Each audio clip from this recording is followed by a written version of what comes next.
Alors, moi, je reviens tout de même à la question du crédit parce que on a eu une inflation des crédits accordés et ça a dérivé tout de même dans des excès majuscules du côté de l'immobilier. On a vu aux États-Unis comment ça s'était passé, comment ça avait fini. À chaque fois que le crédit s'emballe et que l'immobilier fait n'importe quoi, c'est la catastrophe à l'arrivée. Pourquoi la Chine arriverait à éviter le faux pas américain? Alors, c'est vrai que le monde développé de ces dernières années, et même d'une génération précédente, c'est le Japon. C'est la crise immobilière américaine, c'est la crise immobilière espagnole ou irlandaise. Et chaque fois maintenant qu'on voit arriver une crise immobilière, on se dit, voilà, ça recommence, ça va être pareil, et donc ça va être la catastrophe. Nous, on pense que la situation chinoise en termes immobiliers est très différente de la situation américaine, de la situation espagnole ou de la situation japonaise. Alors, il y a des points communs. C'est une évolution très très forte du crédit poussée par une politique monétaire ultra accommodante. Ok, ça on est d'accord. Mais par exemple, quand on regarde les prix de l'immobilier aujourd'hui en Chine, ils ont fortement monté, mais ils n'ont pas plus monté que le PIB en moyenne sur l'ensemble du pays.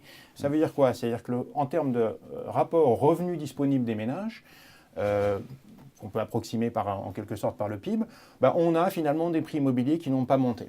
Voilà. Donc on n'est pas aujourd'hui pour nous dans une bulle spéculative des prix.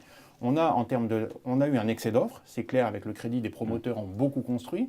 Néanmoins, on est dans une urbanisation qui est encore très modérée. On est à peu près à 50% d'urbanisation en Chine. On doit aller probablement vers les 70-75 de la Russie.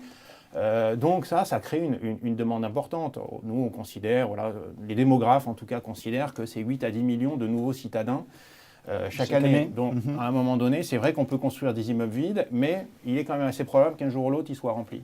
Donc en termes de prix et en termes d'offres et de demande, l'immobilier finalement nous paraît entre guillemets relativement sain. Alors bien sûr, il y a un excès aujourd'hui d'offres, donc les prix baissent, mais est-ce qu'on va avoir un emballement comme on a pu avoir aux États-Unis et en Espagne? Ça nous paraît peu probable. Il y a d'autres raisons aussi, hein. Par exemple, voilà, le ménage chinois est très épargnant. Fortement épargnant. Les États ont interdit en quelque sorte quasiment le ménage chinois de trop s'endetter sur l'immobilier en l'obligeant à faire des apports en cash quand il achète. Et aujourd'hui, il y a peu de ménages chinois finalement en comparaison aux États-Unis ou en Europe qui ont un mortgage, qui ont un emprunt hypothécaire quand ils sont propriétaires. Officiel. Donc, voilà, donc bon, alors après, on peut dire effectivement qu'il y a beaucoup de données. Le shadow banking est un élément en fait de financement qui compte beaucoup chez les consommateurs aujourd'hui, hein, et dans des proportions beaucoup plus importantes que dans nos économies matures. Premièrement. Deuxièmement, vous avez raison, si on regarde la Chine et l'immobilier chinois dans son ensemble, clairement on n'est pas sur des niveaux de bulle. Sauf que la réalité, et on l'évoquait avant l'émission, c'est que la Chine elle est découpée en deux.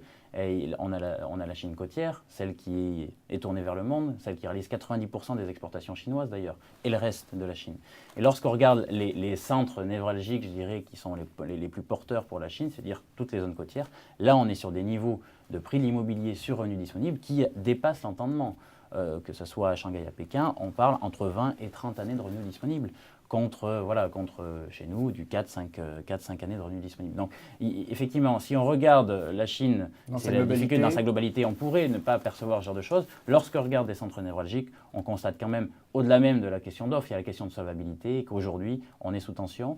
Qui plus est avec des niveaux de financement enfin des moyens de financement qui sont aussi beaucoup axés sur le shadow banking. Dernier point sur le taux d'épargne. Je m'en garde quand même sur le taux d'épargne au niveau chinois. On parle beaucoup du taux d'épargne global, mais n'oublions pas qu'une grosse partie du taux d'épargne chinois, c'est le taux d'épargne des entreprises. Tout simplement parce que le système financier chinois, depuis toujours, est orienté pas uniquement maintenant, mais puisque ça se développe, mais en grande majorité vers les entreprises publiques. Et qu'aujourd'hui, les entreprises privées, n'ayant peu accès finalement au système financier traditionnel, ont traditionnellement été obligées d'épargner pour pouvoir en fait construire leur business. Donc dans les 50% de taux d'épargne que tout le monde a en tête, on a une grosse proportion qui vient du taux d'épargne des entreprises. Lorsque vous regardez le taux d'épargne des ménages, on est entre 25 et 30%. Ce 25 à 30%, à ce niveau de développement-là, il n'est pas surprenant. Je pense que là, le danger, c'est comparer, n'oublions pas que la Chine, c'est entre 8 et 10 000 dollars de PIB par habitant. Il ne faut pas le comparer en fait, à un comportement de marché mature comme le nôtre, entre 30 000 et 40 000, qu'on soit européen ou américain. Et j'ai envie de vous poser une question, c'est que par rapport à ce taux d'épargne, est-ce qu'il est anormal qu'il soit élevé pour les ménages chinois, lorsque finalement on a un système de santé relativement peu développé? on a un système de retraite relativement peu développé. C'est la question de fond. Donc, je suis toujours un peu embêté sur la notion de taux d'épargne en Chine.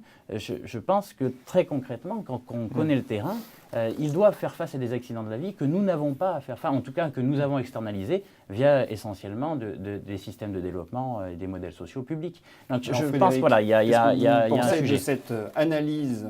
Moi, je pense qu'effectivement, sur le taux d'épargne, on peut en parler, mais ce qui me paraît important dans l'analyse de l'immobilier, c'est de savoir finalement s'il y a beaucoup d'emprunts mortgage, hypothécaires sur les ménages chinois. Et en l'occurrence, il y en a peu. Non, en officiel, je suis d'accord. Quand on parle du shadow banking, il ne faut pas oublier que le shadow banking, qui est assez important en Chine, c'est des obligations corporate, par exemple. Donc, quand on parle du crédit qui est inofficiel, évidemment, on se perd en conjecture, oui, parce qu'il est difficile d'avoir des données, mais ce qu'on entend, c'est peut-être 4-5% du crédit total en Chine. Donc, c'est probablement quelque chose qui est un petit peu surjoué, et toutes les façons sur lesquelles il est difficile aujourd'hui de se prononcer. Donc, dans l'ensemble, pour nous, il y a assez peu de chances, en fait, qu'on ait beaucoup de ménages comme aux États-Unis ou en Espagne, qui se trouvent finalement dans l'obligation de vendre parce qu'ils deviennent insolvables. Mais c'est important, je pense. Est-ce qu'on n'a pas un problème tout de même avec l'immobilier? C'est la spéculation des collectivités locales avec le foncier, parce que les collectivités les locales... recettes fiscales sont payées là-dessus, donc c'est évident. Ce qui se passe, si vous voulez, c'est que quand on a un développement très très fort du crédit, on l'a bien vu, nous, en 2008, c'est qu'on a des excès et on a des choses finalement assez stupides qui sont faites.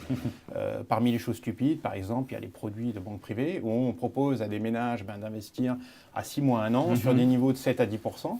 Et puis derrière, ce sont des investissements en infrastructure à 30 ans sur lesquels il va être difficile quand même de proposer des rendements aussi élevés. De la même façon, on peut avoir des déséquilibres extrêmement importants entre le 40e étage d'une tour à Shanghai qui se situe au-dessus du nuage de pollution et puis effectivement le petit village dans une ville, le petit immeuble dans une ville de province. Donc tout ça va être résolu, mais je pense qu'il faut quand même regarder à l'échelle globale et en moyenne. Je pense que c'est ça qui va décider finalement si la Chine est capable ou non de mettre en place une politique qui va contrer cette crise. Et moi, ce que je regarde, et quand on regarde l'étude du FMI, je trouve qui est assez importante, il y a des effets modérateurs. On dit, une croissance du crédit très forte, et on va donner énormément d'exemples de sociétés qui n'auraient jamais dû exister, en tout cas qui n'auraient jamais dû perdurer, d'immeubles qui n'auraient jamais dû être construits.